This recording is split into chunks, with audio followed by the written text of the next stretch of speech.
After arriving at the Fairbanks airport around 3 p.m., we grabbed our rental car and headed off on our 2-hour trip south to Denali National Park. Right outside of town on Highway 3, we were greeted by two moose. Highway 3 is the main road between Fairbanks and Anchorage and happens to be a very scenic road. On the first night, we stayed at the Denali Park Hotel in the town of Healy. Healy is located 10 miles from the entrance of Denali National Park. We paid a reasonable $145 per night for our lodging accommodations.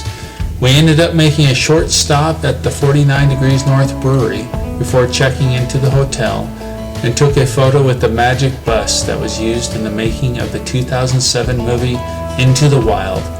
The bus is a replica of the Magic Bus 142, where Chris McCandless died in 1992. Chris chose to give his savings to charity, rid himself of his possessions, and set out on a journey to the Alaskan wilderness. The real bus was removed from the Alaska wilderness in June of 2020 due to too many inexperienced hikers getting lost and requiring rescue.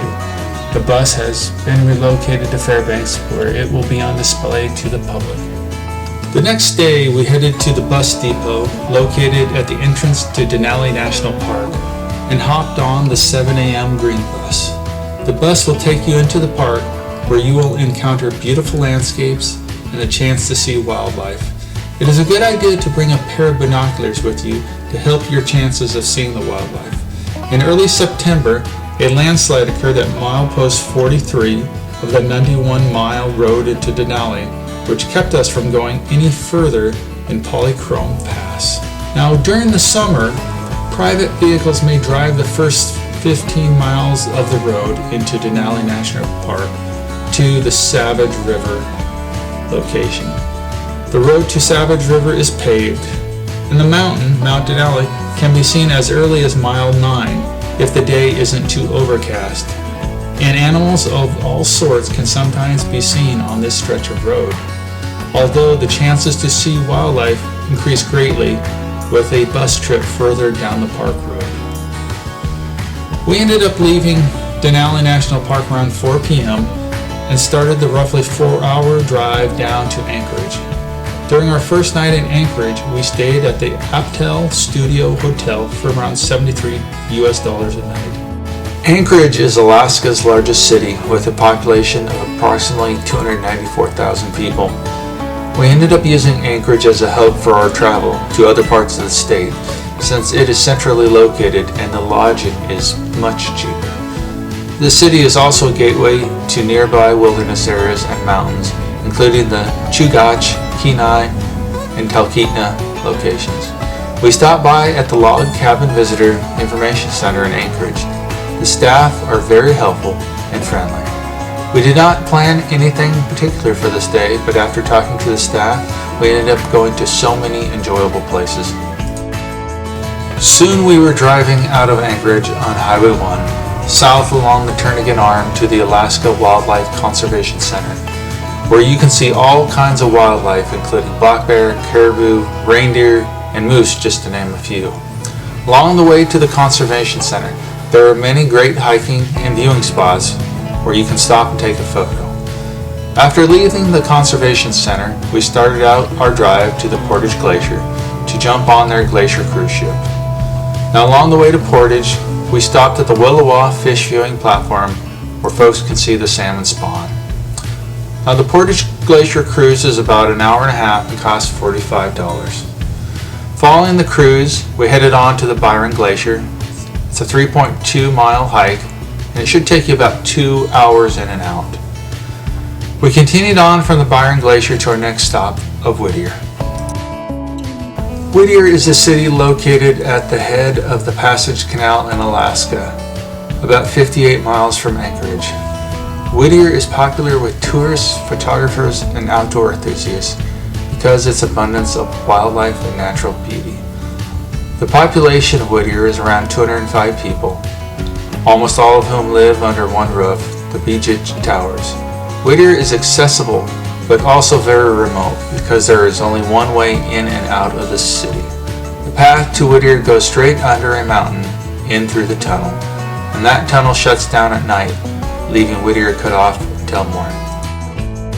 The Whittier Tunnel is the longest dual-use by either car or train highway tunnel in North America.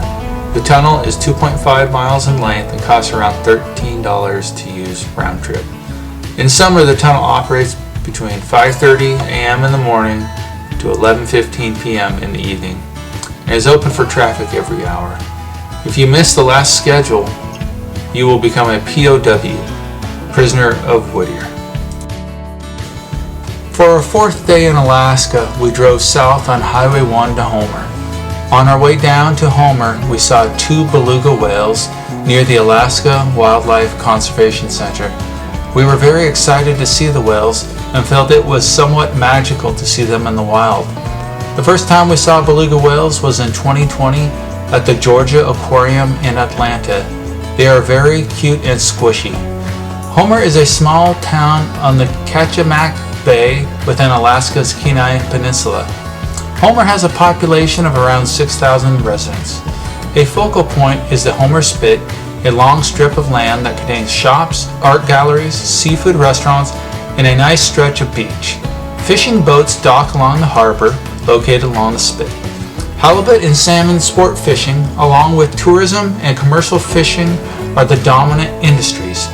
Homer is also a gateway for bear viewing at either Katmai or Lake Clark National Parks. The cost for bear viewing tours out of Homer is much more reasonable than out of Anchorage. Later that day, we drove to Seward, another town on the Kenai Peninsula, where we would end up staying the night at the Marina Motel, which costs about $125 US. Around 2,800 people call Seward their home. On day 5 in Alaska, we explored the Kenai Forest National Park on an amazing cruise, hiked the Exit Glacier, and then headed back to Anchorage. The Exit Glacier hike is a beautiful trail in the Kenai Forest National Park. The trail is easy, mostly paved, and very popular. The Exit Glacier Overlook Trail is a 2.2-mile trail and is good for all skill levels. Many visited Alaska glaciers are shrinking noticeably due to the acceleration of global warming. The approach to the Exit Glacier, the most accessible of the 500 square miles of ancient ice covering the Kenai Forest National Park, is a timeline of the retreat.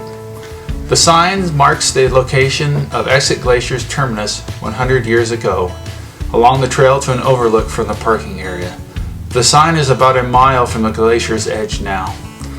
In late morning, we boarded the boat tour to explore the Kenai Forest National Park. We went with Kenai Forest Tours and chose the most popular wildlife and glacier cruise. This cost us about $169 US. The tour is about 6 hours long and lunch was provided. The tour leaves at both 8 a.m. and 11:30 a.m. We saw orcas chasing salmon, sea lions, many glaciers, and much beautiful scenery. We got back to the port around 6 p.m. and then drove 2.5 hours back to Anchorage. On day 6 in Alaska, we drove on Highway 1 northeast and Highway 4 from Anchorage to Wrangler St.Elias National Park Visitor Center and then continued to Valdez. Wrangler St.Elias National Park is the largest national park in the United States with peaks upon peaks and glacier after glaciers. Mount St. Elias at 18,008 feet is the second highest peak in the United States. We did not get into the heart of the park since the roads to the park are rough, but major peaks Blackburn, Sanford, Drum, and Wrangell are seen from nearby highways. The route from Anchorage to Valdez is very scenic with fall colors, mountains, glaciers, rivers, and lakes. From 1975 to 1977, the Trans-Alaska Pipeline was built to carry oil from Prudhoe Bay oil fields in northern Alaska to a terminal in Valdez.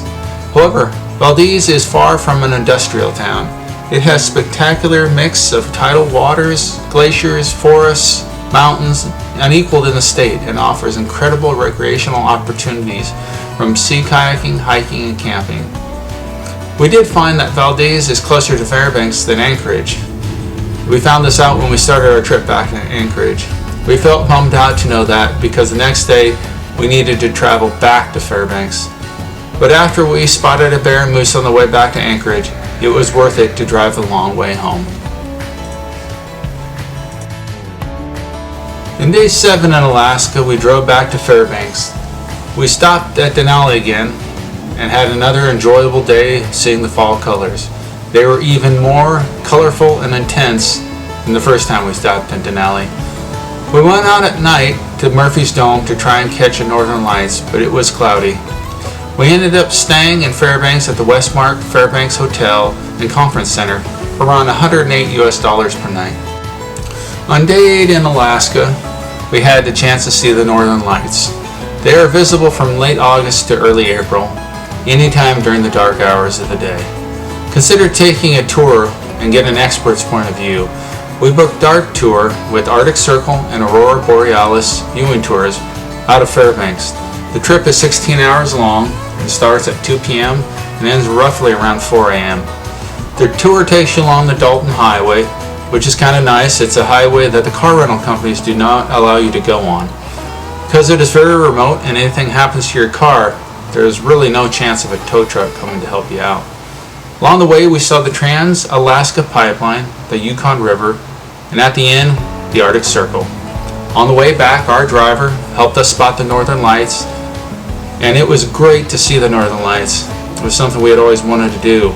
However, the northern lights look more vivid on the camera than your own eye, something we did not know about. On day 9 in Alaska, we spent another day in Fairbanks. We went to the North Pole, where Santa Claus house is located, and visited Santa Claus himself. We also walked around Pioneer Park and went to the Fairbanks Ice Museum, all of which was very enjoyable. For our last day in Alaska, day 10, we drove 2.5 hours on Highway 3 East and Highway 4, past the Delta Junction to the Kastner Ice Glacier Cave. The Kastner Ice Glacier Trail is a 2.6 mile out and back trail located near Fort Greely, Alaska, that offers a chance to see wildlife and is rated a moderate to strenuous hike. Many people unfortunately start out on the wrong side of the river, like us, and we needed to climb over the hill in order to get to the cave entrance. So take a little time, start on the left side of the river when you first go, and then you'll be in good position to go right directly into the ice cave. For our last meal that evening, we had spicy Thai food in Fairbanks. It was very delicious. We paid around $22 for drunken noodles and chicken curry. Before making this trip to Alaska, we felt that traveling within the state using a rental car would be challenging. We ended up driving over 3,000 miles during our 10-day vacation in Alaska, all of which were on paved roads with our rental car. Now is your turn to explore.